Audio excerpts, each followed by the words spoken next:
Abans de començar, deixa de banda la idea que aquesta és una pràctica per fer bé.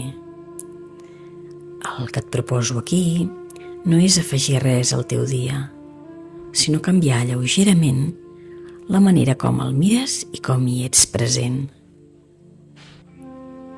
Aquesta pràctica parteix d'una idea molt senzilla.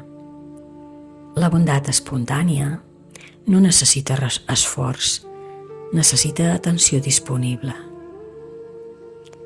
Al matí formularem una intenció. Durant el dia no buscaràs accions, sinó moments.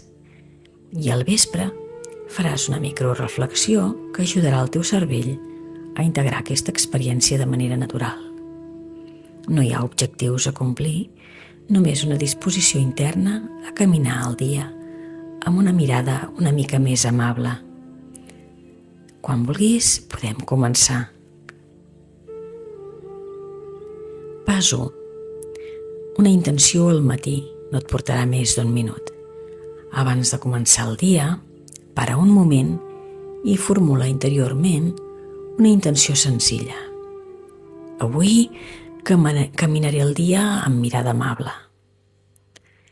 No pensis què faràs, només decideix com vols estar. Pas 2. 3 cubells de bondat. No una llista. En lloc de planificar accions concretes, tria 3 àmbits oberts. Paraula amable, elogis sincers, agraïments, reconeixements, presència real, escoltar sense presses, mirar als ulls, no interrompre. Un petit gest útil, ajudar, facilitar, suavitzar el dia d'algú.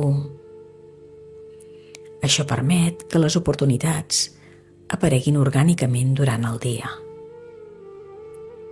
I pas 3, detecta els moments. Durant el dia no busquis fer bondat, busca moments.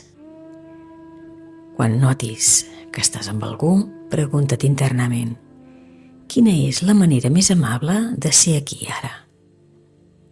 La resposta sol ser molt simple. I per finalitzar, microreflexió al vespre que no et portarà més de 2 minuts. Abans d'anar a dormir, recorda quin moment de bondat ha aparegut avui. Com t'has sentit? Com ha reaccionat l'altra persona? No per jutjar-te, només per fer conscient el que ja està passant. Aquesta reflexió és clau perquè el cervell integri l'experiència i la converteixi en aprenentatge emocional. I fins aquí la petita pràctica d'avui.